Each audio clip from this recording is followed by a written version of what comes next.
Hi, I'm John Maxwell. When the top companies in the world are looking for trainers, speakers, and coaches, there's one name that stands above the rest, and that's Maxwell Leadership. Our certified team members have gotten proven results for companies all over the globe, and our reputation, I'm proud to say, is second to none. Some of our members have risen to the top of their profession, including the one you're going to meet today. I proudly introduce you to my friend Bob Fabian Zinka. Welcome to the Leadership and Success Podcast with your host, Coach BZ, where we help you lead with purpose and succeed with impact. If you're ready to grow into the kind of leader others want to follow, this podcast is for you. If you're determined to elevate your success and leave a lasting legacy, this podcast is for you. As my mentor, Dr. John C. Maxwell reminds us, everything rises and falls on leadership. Our goal is simple: to inspire you, challenge you, and equip you with insights that can transform the trajectory of your leadership journey. Welcome aboard to another episode of the Leadership and Success Podcast with Coach BZ. Retired Major General Steve Lepper, who is a former JAG Working Group member as well as a U.S. Air Force and former Deputy Judge Advocate General. Welcome to the show, Major General. Good morning. Can you talk a little bit about your background and in particular your legal work for the military? Sure. Well, I come from a military family. I've been part of the military since I was born. My mother was actually liberated by the U.S. Army in Europe after World War II. My father served for 28 years as an enlisted NCO in the Air Force. I went to the Air Force Academy, graduated in 1979. The Air Force sent me to law school, and from that point onward, I served as a judge advocate. I served for 35 years total in uniform, and my daughter is currently serving in the Air Force. So we have a long history and respect for the U.S. military. You're also a member of the former JAGS Working Group. When and why was that group formed, and what have you been doing? We were formed in February of this year when Secretary Hegseth fired the Judge Advocates General of the Army, Air Force, and Navy. And we gathered together, we former and retired judge advocates, because we were concerned about both the messaging that was delivered at that time, supporting the firing of the TJAGs, as well as the implications of those messages. The message, of course, was we don't want lawyers to stand as obstacles to what we want to do in military operations. We think lawyers actually detract from military operations instead of enhancing them.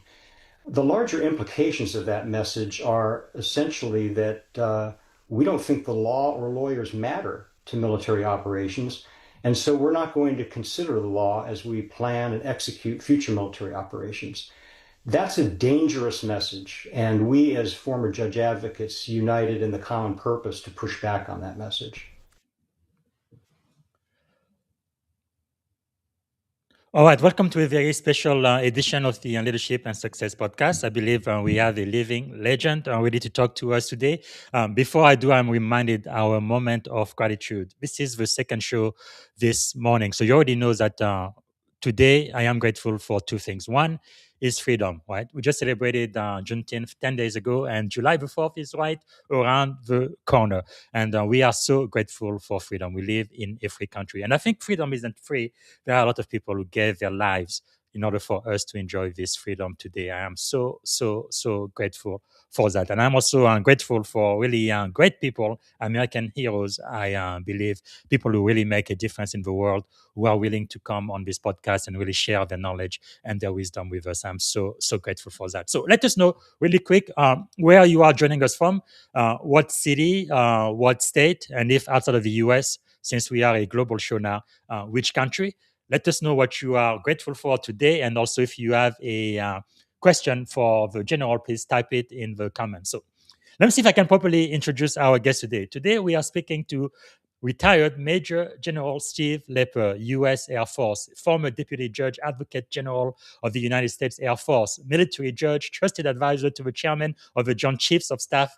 I believe he worked for General Collins, at one point, author and lifelong servant leader. Over a remarkable 35-year Air Force career, the general advised America's senior military leaders during some of the nation's most consequential moments. Today, he continues to shape the conversation on military leadership, constitutional service, ethics, and the rule of law through his writing, board service, and public advocacy. This conversation is not about partisan politics. It is about leadership. That's what we do, leadership and success. We talk about some of the toughest subjects out there because we are leaders. So together, we will explore what it means to provide honest counsel when the stakes are the highest, how leaders navigate complex ethical decisions, and why character remains the foundation of trust in every profession. Part of what you're going to be learning today is why the courage to give honest counsel is one of the leader's greatest responsibility, but also why character, integrity, and lifelong service remain timeless leadership principles. So, without any further ado, please help me welcome to the Leadership and Success Podcast the one and only Major General Steve Lepper. Good morning, sir. How are you doing today, General? Good morning. I'm fine. How are you? Great. Such a great honor and privilege to be speaking to you today. I know we don't have much time, but I do want to start with what is something you are grateful for today, sir? Well, I'm grateful for being an American. Your Yes. lead-in was inspirational, and I hope this conversation will continue in that vein. Thank you, sir. Is there something about you that most people may not know when they first meet you, sir? Well, your lead-in had an interview that I had last year, I guess, with Yes. C-SPAN, and I revealed a lot of my background there. But I started out as a military brat. My father was in the Air Force. Wow. I have been associated with the military my entire life, and Amazing. thanks for having me today. And also, your daughter is also serving in uniform. Wow, that's incredible. I Yes. have two daughters here. I was hoping one of them would join the Navy or the Air Force, but that's not going to happen. That's okay. Wow, what a privilege it is. And also, not only thank you for your service, but your entire family. As I know from experience, it's not just the person, but it's really the entire family that serves all the time. So, again, for everybody watching, our purpose today is not to debate partisan politics, but it's to explore leadership, constitutional service, military ethics, and the responsibility of senior leaders during difficult times. We want our audience to understand the principles that guide professional military decision making. And there is nobody more able to talk about that than our former JAG, Major General Steve Lepper. And so, sir, before we discuss today's challenges, can you tell us about the young cadet at the Air Force Academy? What experiences shaped the leader you eventually became, sir? Well, I mentioned that I grew up in the military. My dad was a non-commissioned officer, and so I looked at the military through his perspective, through his eyes. Mm. And I decided that I wanted to become an officer. I attended the Air Force Academy, and I was actually a mathematics major. Wow. Because math came easy for me. But what I found as a cadet was that the law was actually the most fascinating area of study that I was exposed to.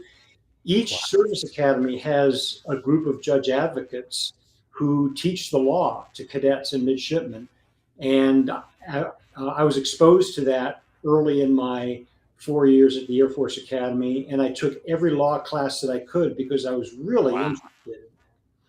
That is really fascinating. When I started thinking about joining the military, of course, I was attracted to the Navy for two reasons. One was JAG. I don't know if you remember that shows. I think it was back in the 90s.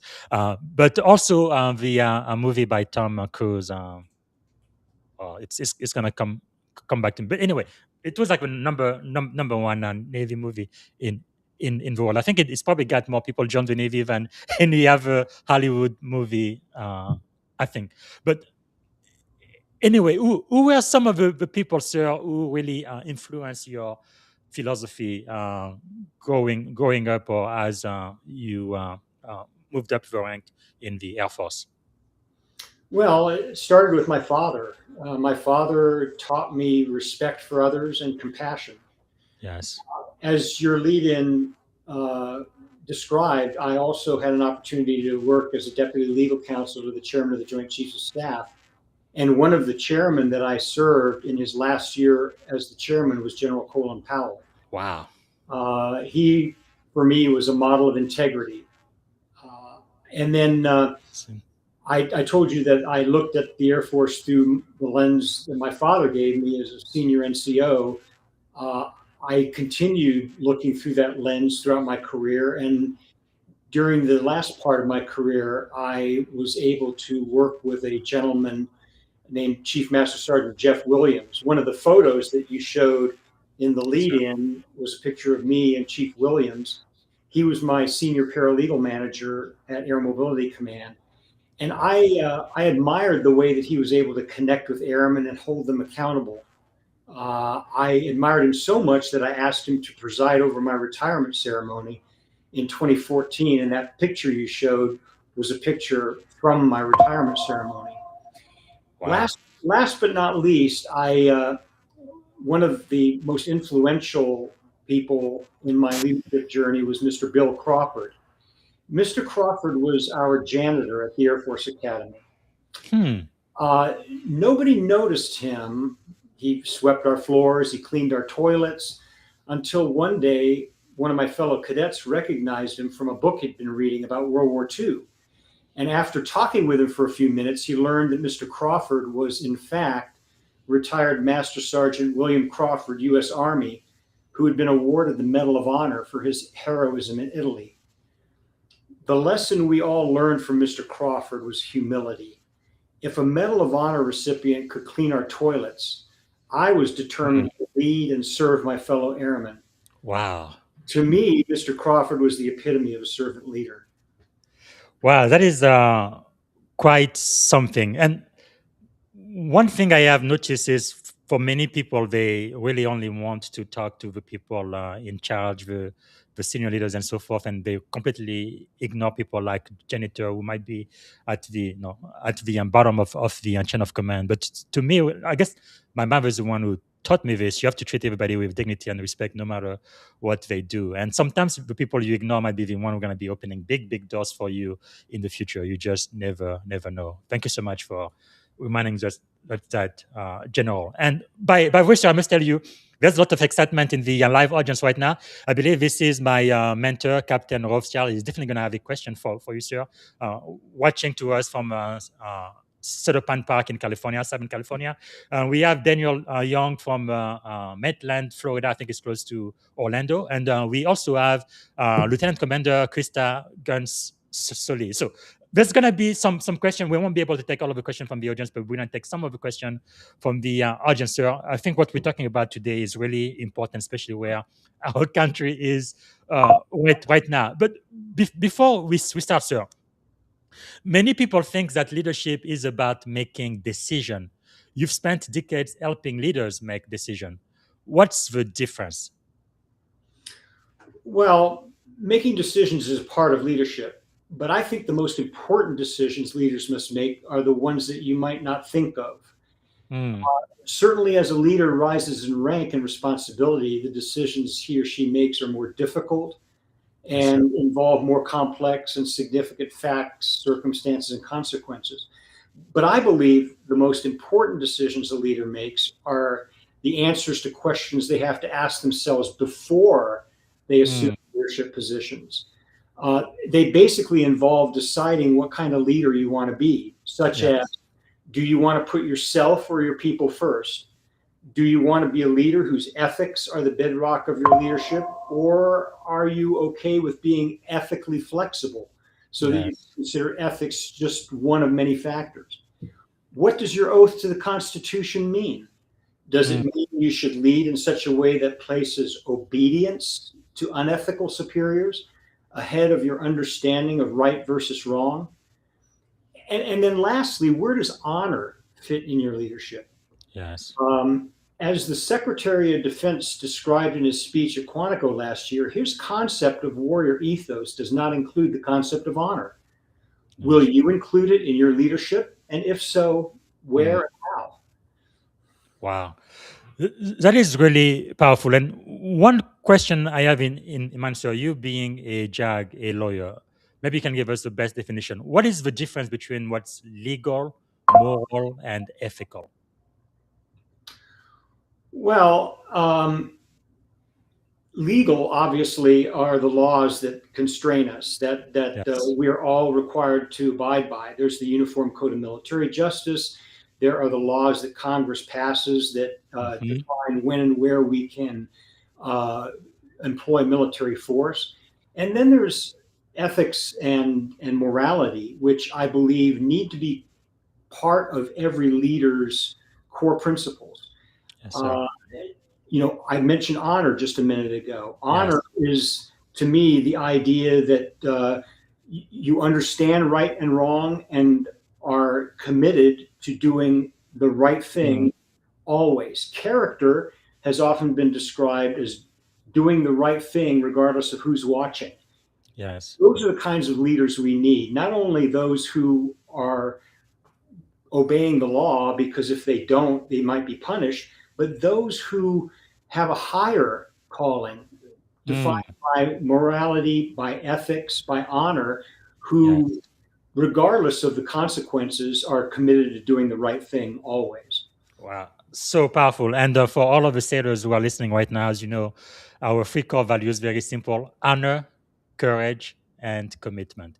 And I think they are more important now in my entire career than they've ever been. And we definitely need to live by our core values. That's who we are as sailor. So back to you. You have really spent your entire career advising some of America's most senior military leaders, no, including my mentor, General Colin Powell, just now, an outstanding human being, even beyond his service in uniform.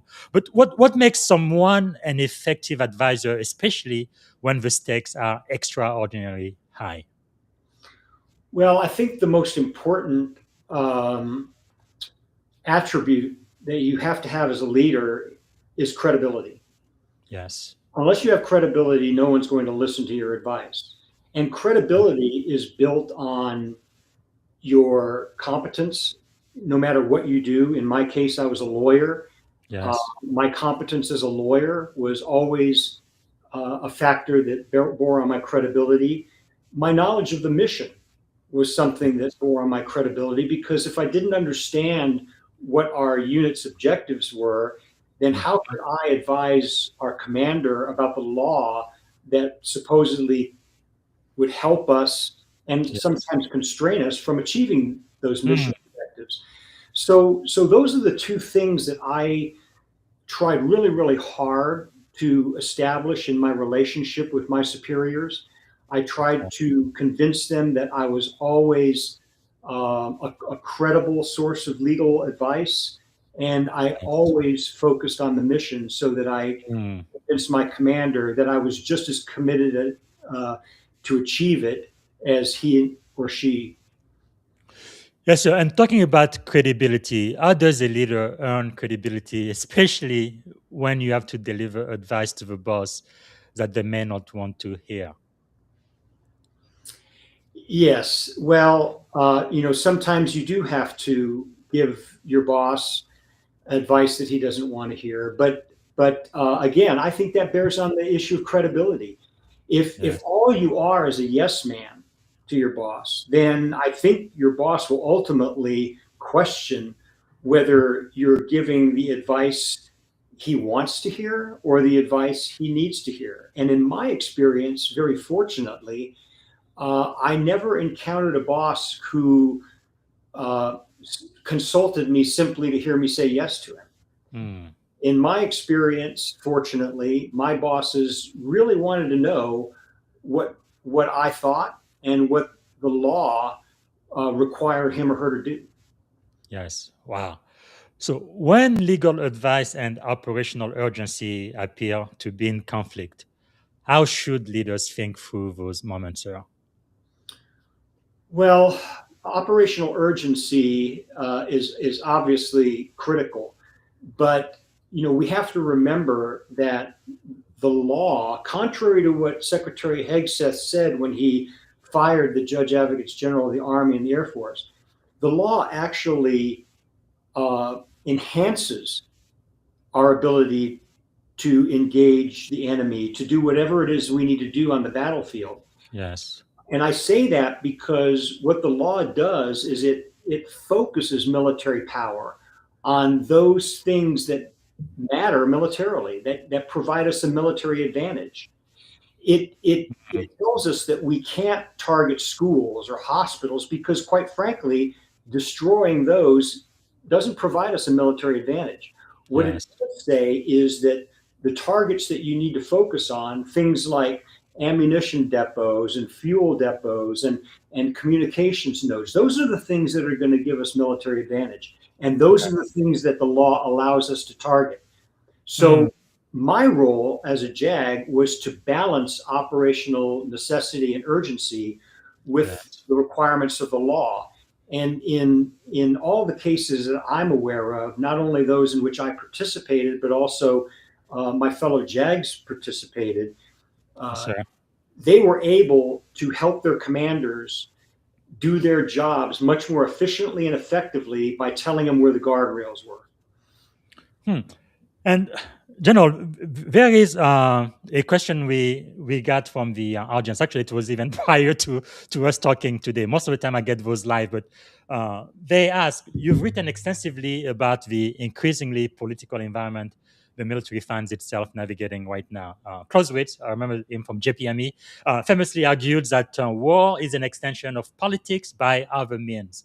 Yet, our system expects the armed forces to remain non-partisan and loyal to the Constitution rather than to any political faction or a person. How do you then reconcile Clausewitz's insight with the American principle that the military must stay outside the political arena? And what risks emerge when the military begins to drift toward the political system it is meant to serve but not join? Well, I studied Clausewitz as well. I went to National War College, and I know that he said what you described, that war is an extension of politics. But I think we need to be very, very careful not to confuse politics and military missions. Our Constitution established civilian control of the military for one reason, because it establishes, civilian control of the military establishes a bridge between politics and policy. It puts civilian leaders in charge of the military because they're the ones who are connected with the political process. They're the ones who, whoever was elected, put them in those positions. And they're the ones who are supposed to represent whatever administration is in power, their policy to the military. Yes. The military, on the other hand, is then supposed to take those policies and transform them into what is necessary for the military to be able to achieve those policies. They should not be involved in the political process that resulted in the identification and installation of civilian leaders over the military.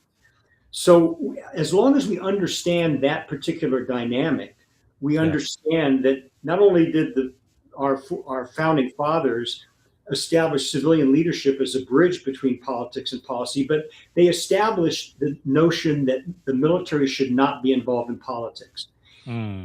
It's critical that every American be concerned about that, because if we start politicizing the military, what we end up doing is driving wedges between military members who may not have the same kinds of political perspectives as his or her fellow military member.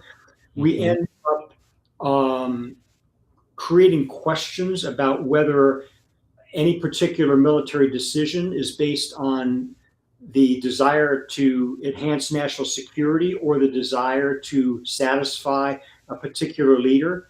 The bottom line is we need to be absolutely convinced that our military is serious about its oath to defend and support the Constitution of the United States and not let their loyalty to any particular political leader guide them in the way that they perform their military duties.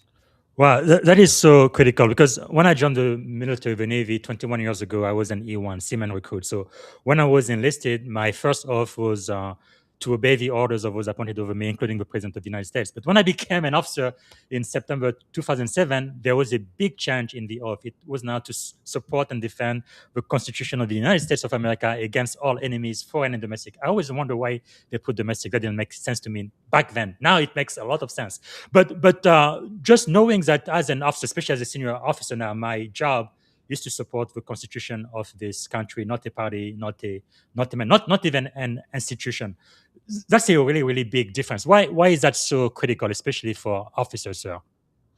Well, everyone, as you mentioned, raises his or her right hand when they first come into the military and swear an oath to the Constitution, to support and defend the Constitution. It's critical that we continue to understand that oath. And every time we're promoted, at least in the Air Force, we repeat the oath so that we're reminded that our loyalty is to the law, to the Constitution, not to a particular individual. You and I both served under multiple administrations, Yes, sir. Democrats, Republicans.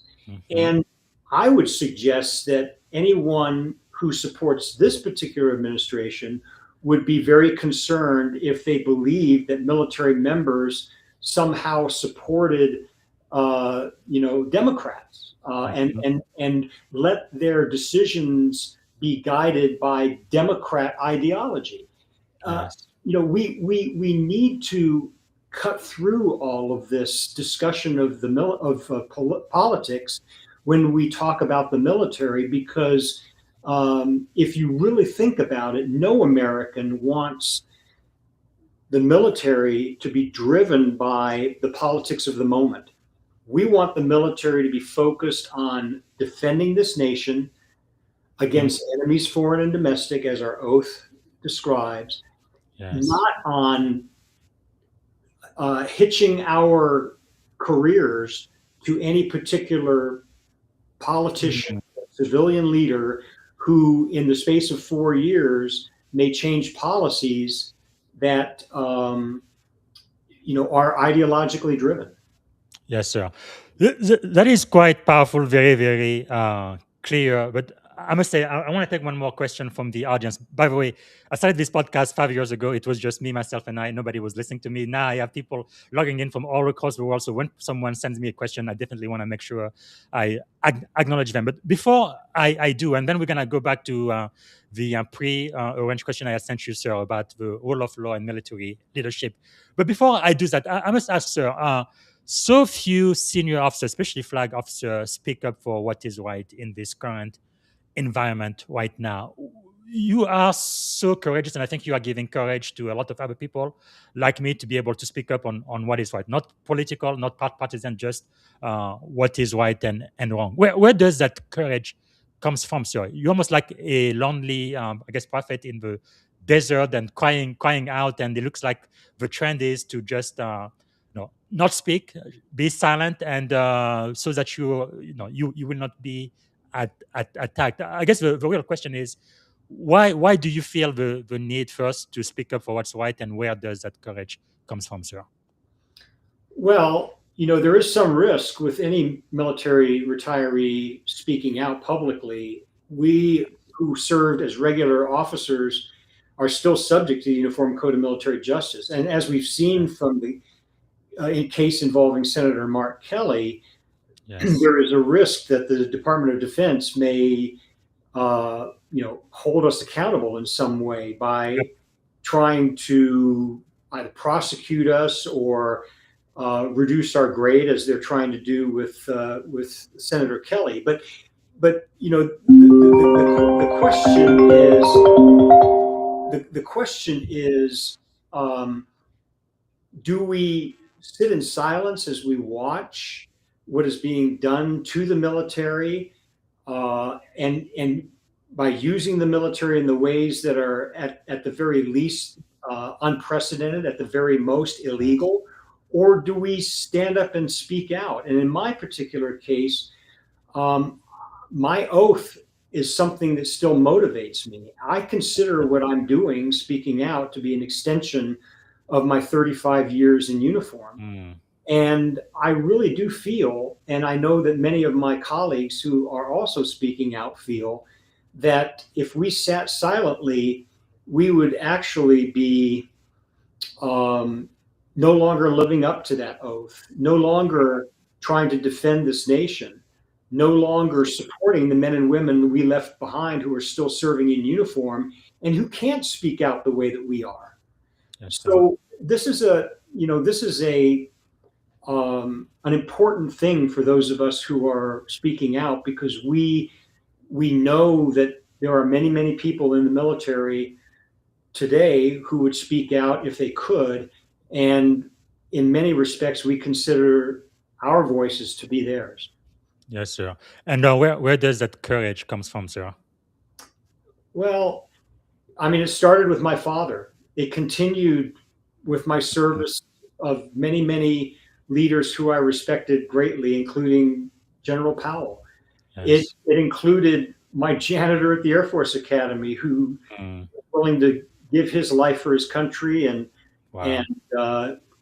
engaged in heroics on the battlefield that deserved his receipt of the Medal of Honor. I mean, Wow.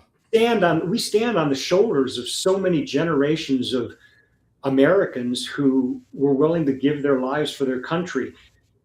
For me, if you're willing to give your life, aren't you at least willing to raise your voice when you see that things that are being done with the military and to the military are wrong? Wow. So powerful. And I know since last year, I've had to really rethink myself.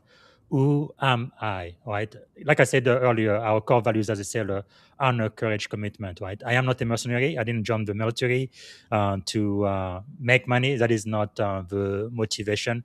Is to serve a country, a greater cause. Right? I am not a criminal. I don't kill children. I don't kill girls. I don't kill innocent, right? And it really means something to be a United States sailor. Even when we go back to our sailor's creed, I am a United States sailor, and it really means something. So one of the question we got from the audience, they say President Lincoln famously dismissed generals who failed to execute his wartime strategy.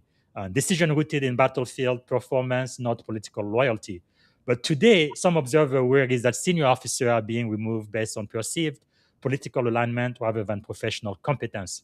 So, from your perspective, sir, how should we understand the difference between legitimate civilian oversight, which we talked about, and efforts that risk turning the military into a politically compliant institution? Well, when you talk about legitimacy of civilian control of the military, we need to all understand that that's what our Constitution provides. So by definition, civilian control of the military is legitimate. Yes. Now, your question really focuses on the kinds of things that our current civilian leaders are doing. They are legitimately our leaders. Yes. But we need to understand and focus on the kinds of decisions they're making. Those are the things that I think we can and should be critical of if they are not designed and intended to advance national security. And with regard to many of the decisions that our civilian leaders are making today, I and my colleagues have spoken out criticizing those decisions, criticizing those policies, because we don't believe they are consistent with the objective that our civilian leaders should have, and that is to advance national security. Yes. We believe that decisions to engage in boat strikes in the Caribbean are illegal. We believe that starting a war against Iran violates international law. We believe that using judge advocates to serve as prosecutors in the Department of Justice and immigration judges is a violation of the law, specifically the Posse Comitatus Act, which limits the ability of the military to be used to enforce law against civilians. So those are the kinds of decisions that our civilian leaders are making that our fellow citizens should be questioning. We should never question the idea that civilians should be in charge of the military. Hmm. Thank you so much for sharing, sir. Some people, when they hear the phrase rule of law, which we've already mentioned a couple of times today, they think it limits military effectiveness. You seem to argue the opposite. Why, sir? Well, I argue the opposite because I believe, as I said in my previous answer to a similar question, that the law actually focuses military effectiveness. I have taught the laws of war not only to our own troops, but also the militaries of many other nations. During my 35 years, I was an international lawyer, and part of my role was to reach out and engage in conversations about the law with other militaries. And when we talked to other militaries about the rule of law, about the laws of armed conflict, we focused on not only the the fact that the law should be guiding our activities as militaries, but we focus on the practical effect of the law. The practical effects of the law suggests that you actually waste ammunition if you use it against targets that give you no military advantage. Yes. Hitting a hospital doesn't give you a military advantage. Hitting a school doesn't give you a military advantage. What gives you a military advantage is attacking and disabling those things that the enemy uses to conduct operations against you. The other piece of this, which many people don't think enough about, is that not only does the law make you more effective in war, but it also allows you to achieve a lasting peace afterward. World War II is a great example. You know, in World War II, we followed the Geneva Conventions. We treated prisoners of war according to the laws that were established in international law at the time. And consequently, I believe that that led to, at least it was a significant factor in leading to our ability to establish a lasting peace, which lasts until today.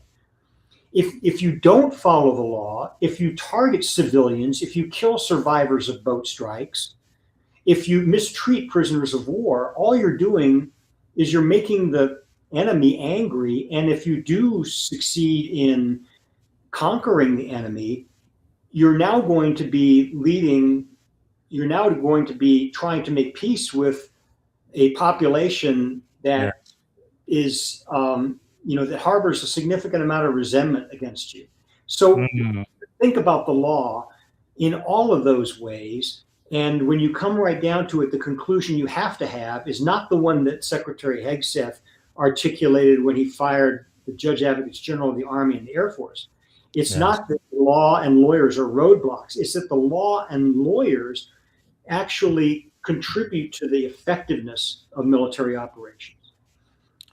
Yes, because our current Secretary of Defense, which I think is still what the Constitution says is the name of his organization, because only Congress can change that name. But anyway, one thing he did say that was very concerning to me was no quarter, no mercy, which is, I mean, I guess I'm not a lawyer, but from what I've learned coming up through the rank is it's really a crime, literally. Is that not so, sir? That is like exactly. say, yeah. No quarter basically means no mercy. It means if they surrender, shoot them. It means if they're wounded, shoot them. It means if they're clinging to a wreckage of a boat that you've just destroyed, it means shoot them. It literally is a war crime, and it's an example that's used in the Law of War manual that the Department of Defense has used as its Bible for how to conduct military operations. Wow. That is crazy that we are at that stage today. Because the other thing I think about, sir, even if you didn't want to follow international law and all of that, is if we do it to them, they are going to do it to us. U.S. American service members are going to be murdered when they surrender, which is not acceptable. I don't think, again, I chose to serve. My wife didn't, my kids didn't, and they wouldn't want their father to be dead for surrendering when we do have human rights and all of that in place. They'd rather have me alive, be a prisoner of war, than be murdered. And Yeah. Anyway, so I guess the other question I have for you, sir, is how do we define the difference? It might be a fine line between lawful disagreement and insubordination. Well, there is. Now, we have to be really careful here when we talk about lawful disagreement.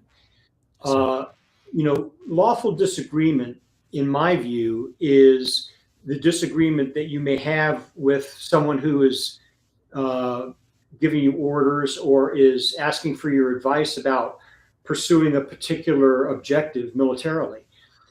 Lawful disagreement is having that conversation, and then once the conversation is done, saluting smartly and obeying the orders you're given, as long as those orders are lawful.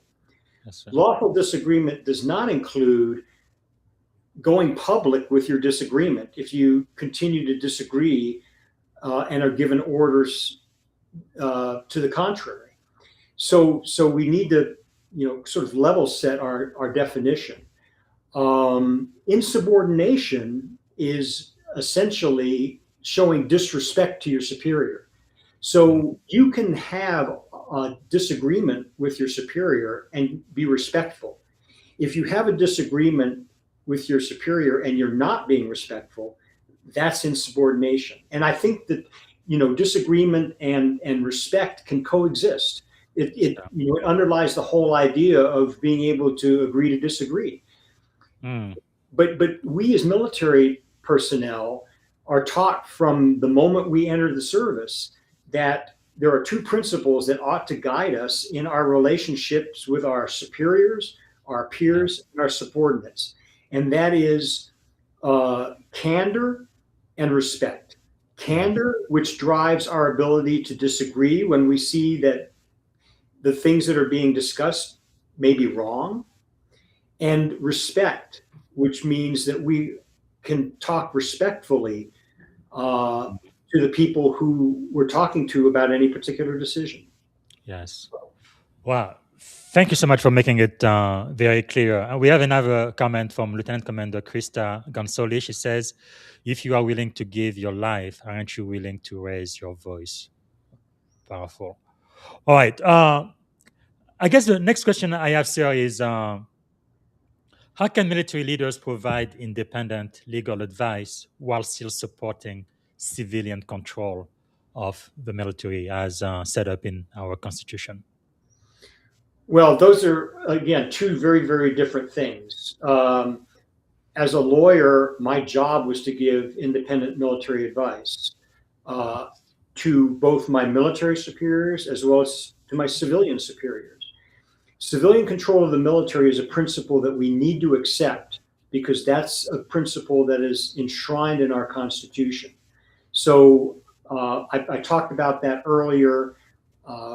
Instead of asking why are civilians in charge, we should be asking what are civilians doing while they're in charge? What kinds of decisions are they making? I was able to influence those decisions as a lawyer in the military. I was able to provide that independent legal advice, which our law establishes as a principle. There is a statute. There are statutes for each military service that require judge advocates to give independent military advice and require our superiors to protect the independence of the advice that we give, protect the independence of the JAGs who give that advice. And so it's important that we continue to defend both the principle that civilians are in control as well as the principle, both of which are in law, that JAGs and the advice they give must be independent. Unless you have both, unless you have civilians who are in charge and are able to act as that bridge between politics and policy, and lawyers who define where the guardrails are within which those decisions about policy need to be constrained, then you've got, quite frankly, a situation like the one we're facing today, where you've got policies and orders that are being promulgated and given that, like I said, at the very least, employ our military in very unprecedented ways, and at the very most, require them to do things that are illegal. Wow. And so you have publicly expressed concern regarding the legal framework surrounding the U.S. military operation involving Iran, so it's Epic Fury. Without debating policy, what legal principle should military leaders always consider before the nation uses military force? Well, the legal principles are the laws that apply to armed conflict. And, Yes. we lawyers put the law into two buckets. We've got what we call jus ad bellum, which is a legal, or is a Latin term, meaning the law that defines how you get into war in the first place. And then you've got the jus in bello, which is the law that constrains operations in war. That's the law of armed conflict. In the first bucket, you've got international law and domestic law that defines when any country, and in the case of US law, when the United States can actually enter into armed hostilities. We have argued, we former JAGs, that the requirements of international law and domestic law have not been satisfied by our operations in Iran. When you look at international law, there are only two ways that international law allows states, nations to engage in armed conflict. And these are two principles that were established by the United States and our allies after World War II. They're enshrined in the UN Charter, and they are: one, self-defense, and two, if the Security Council authorizes it. In the case of Iran, we did not have a situation where we could legitimately say that we were defending ourselves against an armed attack, even though one of our reasons for going to war was to neutralize the Iranian nuclear capability. We were told that had been done the prior year when we attacked their nuclear facilities, and so there was no sufficiently imminent threat of an armed attack that would have supported the international legal requirement that we defend ourselves. There certainly, we did not take this issue to the Security Council to seek Security Council authorization. If you look at U.S. domestic law, we've got the War Powers Act, and our administration didn't satisfy those requirements either. So either way you look at it, the facts that have been reported suggest that we did not have a legitimate basis for starting this war against Iran. When you talk about the laws of armed conflict, you mentioned earlier the admonition that the Secretary of Defense made that we should give no quarter to the enemy. That would call for a violation of the laws that apply to military members in war.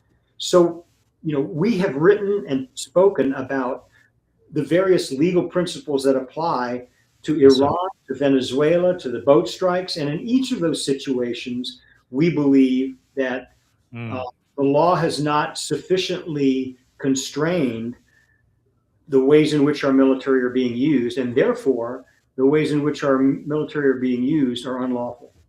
That is quite powerful, and I know the war in Iraq, for example. Back then, I was an IT3, so E4 enlisted, and I knew it was definitely legal because President Bush went to Congress and then he went to the Security Council of the UN, so it was legal for sure. Although me personally, even as a junior enlisted person, I felt like it was immoral and unethical.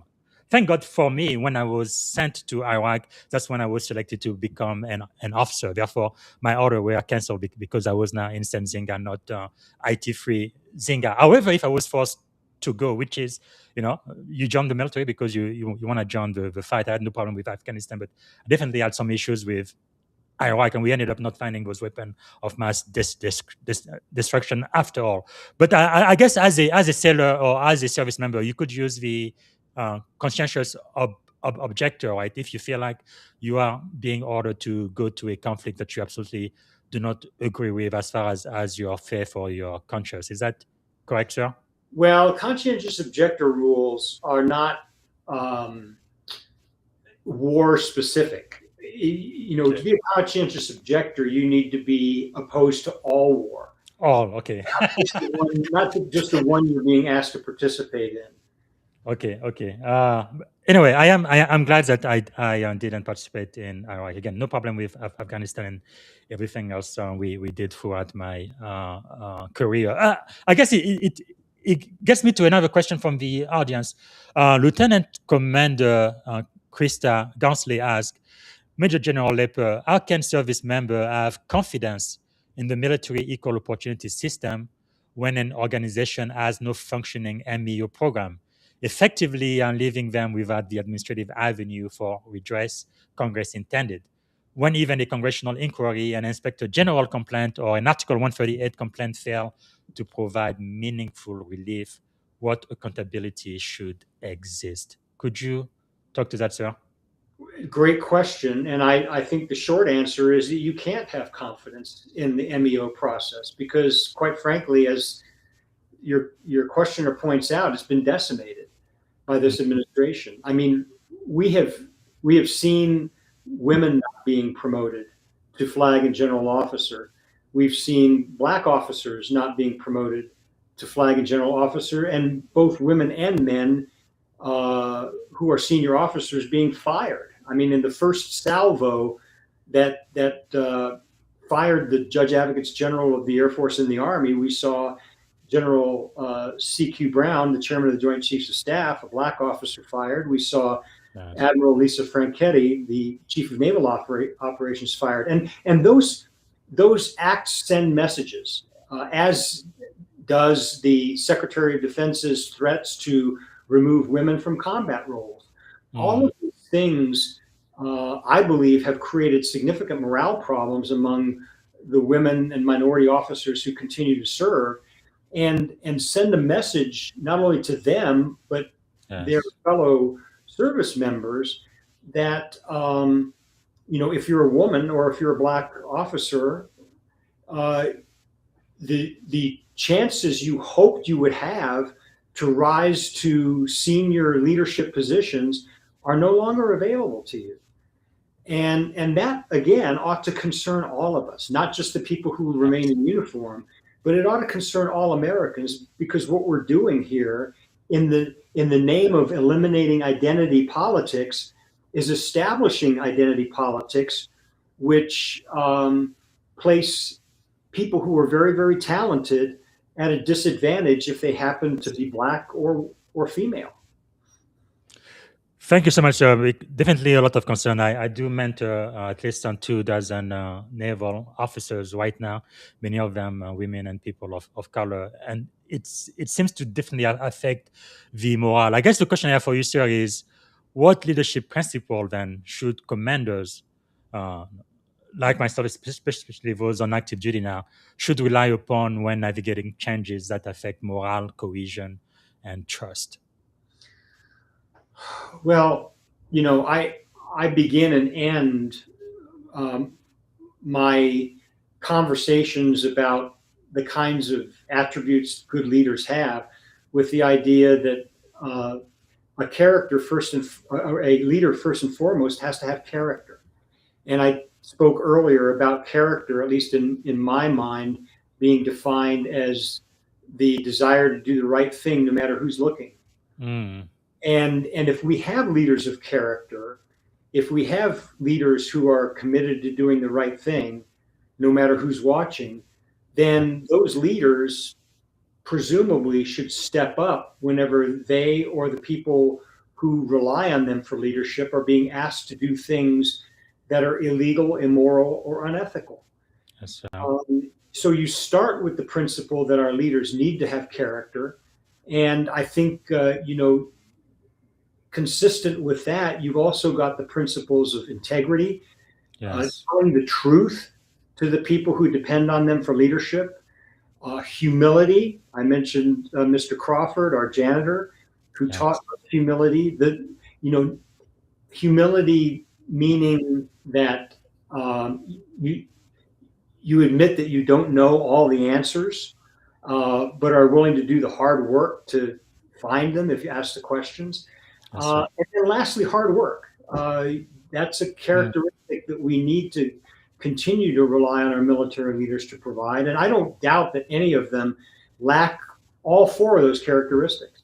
Yes, sir. The only thing that continues to give me hope is that the leaders who I left behind when I hung up my uniform 12 years ago continue to have the character, integrity, humility, and capacity for hard work that the leaders who I served with had when I served in the military. Thank you so much, sir. As we wind this interview down, I want to speak a little bit about future leaders, right? Especially many of the junior officers I currently mentor. I guess one question, sir, if you could sit down with every newly commissioned officer in this current environment, what advice would you give them? Well, I would encourage them to remember why they joined the military. In my case, I joined because I wanted to follow in my father's footsteps, to defend my country and serve my fellow Americans. Yes. The uniform meant a lot to me. It not only represented the sacrifices, courage, and honor of generations of airmen who preceded me, but it commanded the respect of everyone around me. So what I would do is I would encourage today's junior and field grade officers to ask themselves if that's what the uniform in their military service means to them today. And if it does, that's great. If it doesn't, if they feel that their brass has been tarnished and their uniforms have been sullied by the dishonorable behavior of their leaders, then they should stand up, adjust their uniforms, and fight to restore their honor, reclaim their pride, and re-earn the respect and confidence of their fellow Americans. Now, I know that that's a lot to ask, but just as our predecessors sacrificed everything for our freedom, were willing to give their lives for our freedom. Yes. I don't think that it is too much to ask for them to be willing to do likewise now that we're facing these moments where we were at a crossroads. We're at a crossroads where our civilian leaders are, in many cases, being are asking the military to do things that are immoral, illegal, or unethical, the folks in uniform right now are faced with the very, very difficult decision to make. Do they disobey unlawful orders, or do they obey them? And quite frankly, that is a question that none of us can answer. Only they can answer, because they're the ones who will suffer the consequences if they push back. And one of the reasons I'm raising my voice is so they don't have to. Yes. Because this is a very, very difficult position that they've been placed in, and it's very, very difficult for them to not have the courage, because I think all of them do have the courage, but the ability to push back on the policies that have been promulgated and the orders that have been given by this administration. We all need to understand how difficult a position we have put our military in, and the moral injury that I think is being inflicted today, and that we as a country need to be committed to fixing after the dust settles. Wow, thank you so much, sir. I know we are quickly running out of time. I'd like to close with what we call here the goal segment. G is for goal. What kind of military leadership culture do you hope America has 20 years from now? Well, I hope we can return to a concept of warrior that includes the concept of honor. Yes. Those concepts seem to be mutually exclusive for this Secretary of Defense, but I spent 35 years in uniform working and aspiring to be an airman who possesses both. Yes, sir. And in GO, so the R stands for reality. What do you believe is the greatest challenge facing today's officer corps? Well, our officers know right from wrong and have taken an oath to the Constitution that requires them to always do the right thing. Today, however, we're witnessing leaders, both civilian and military, who are actively engaged in doing the wrong things. The boat strikes, leaders advocating commission of war crimes, leaders ordering war crimes, the politicization of the military, the use of the military to regulate the conduct of our fellow Americans, and on and on and on. Yes. Those are all putting tremendous pressure on our troops. The greatest challenges our officer corps faces today are to understand their duty, uphold their oaths, and lead their troops to do the right thing despite the outrageous acts they're witnessing and being ordered to perform. Yes, and then the O is for options. If you were mentoring today's captain, major, lieutenant commanders, and commanders, sir, where would you encourage them to focus? Well, again, I go back to encouraging them to remember why they joined the military and renew for themselves and for the people who rely on them for leadership, Yes. the reasons why they join, presumably to serve our nation, to defend our nation, and to do the right thing regardless of who's looking. Yes, sir. And finally, GROW is W, that's will. What is one commitment every leader listening today can make before tomorrow morning? Well, I mentioned General Colin Powell, who I had the honor to work for in his last year as the chairman of the Joint Chiefs of Staff. He had 13 rules that he lived by, one of which, the 13th, quite frankly, is that, quote, perpetual optimism is a force multiplier. Yes. Every day I wake up and recommit to making a positive difference in the lives of everyone around me. And if our leaders, the leaders who truly care about the people they lead and the people they've sworn an oath to protect, remain optimistic and committed to excellence despite the enormous challenges they face, I believe we'll overcome those challenges, fix the damage that's been done, and emerge even stronger than we were. Well, General Lepper, thank you so much for your time. Really do appreciate that on this podcast. If I can ask one last question before we close, sir. You've spent a lifetime defending not only America's security, but also the legal and ethical foundation upon which that security rests. When history remembers your career, what do you hope it says about the kind of leader and servant you were, sir? Well, I hope I'll be remembered as somebody who cared about the people I worked with, cared about the Constitution and the American people that we took an oath to serve and defend, and cared about justice enough to call out and fight against injustice whenever and wherever it occurs and appears. Wow. Thank you so much for your time, sir. Normally, when I speak to a flag officer, I make sure to end by exactly within the hour. We went 5 minutes over. I'm sorry for that, sir. But thank you so much for speaking to us and for mentoring all of our junior officers and really listening to you today. Thank you, sir. Thank you. Good luck to you and everybody listening. Wow. Well, this was, I believe, a historic podcast. This was pretty frank when we talked about leadership. Again, it's not about politics, and I think it's really important for all of those listening out there. But I do think it is important to know exactly who we are. As a sailor, my core values: honor, courage, and commitment. Right. And again, my oath as an officer is to support and to defend the Constitution of the United States of America against all enemies, foreign and domestic. That is who I am. That is what I stand for. So thanks again for watching today. This has been quite a podcast today. I want to remind you a little bit later today, in a couple of hours, I will be speaking to Scott Zuckerman. He's a financial expert. We're going to be talking about from financial disaster to financial freedom, leadership lesson in wealth, resilience, and entrepreneurship.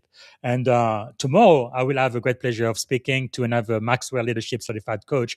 That's going to be Coach Richard Vickers. He's the best-selling author of a newly released book, Getting Smarter Every Day. That's going to be for tomorrow. And right after him, I'm going to be speaking to Dr. Elizabeth Adams. She's a best-selling author of Artificial Intelligence in the Age of Artificial Intelligence, Leading Humanity in the Age of AI. Purpose Before Code. I really look forward to that. And finally, tomorrow I'm going to be speaking to Command Sergeant Major Jason Schmidt. Actually, we've been trying to set this up for almost a year now. I'm so glad we finally were able to schedule it. We're going to be talking about the backbone of leadership inside the non-commissioned officer corps. As all of you guys know, right, I came in as an enlisted 21 years ago. My entire career, I've really been favored by our chief mess, right? E7, E8, E9. And I believe they do run the Navy. I think they run the military, and they've mentored me throughout my entire career. So even when I became a senior officer, I still very much rely on them. So that's going to be for tomorrow. Again, let us know in the comments 3 to 5 takeaways from today's leadership and frank discussion. And I really appreciate you following the show. Subscribe, like, and add comments wherever you guys watch your podcast. It's going to be immediately available on YouTube and on LinkedIn, and it should be available on all major podcast platforms by tonight. Thanks again for watching, and hope to see you in a couple of hours when we speak with Scott Zuckerman. Thanks again, and bye for now. Thank you for tuning in to the Leadership and Success Podcast with your host, Coach BZ. If today's episode added value to your leadership journey, be sure to subscribe, share, and join us again for more wisdom nuggets on how to lead better and achieve greater success. Remember, leadership is the most critical skill of our time. The world will always need leaders to inspire others, drive innovation, and execute meaningful strategy. So why not count yourself among the bold leaders shaping the 21st century? Until next time, stay inspired, stay committed, and keep leading with excellence.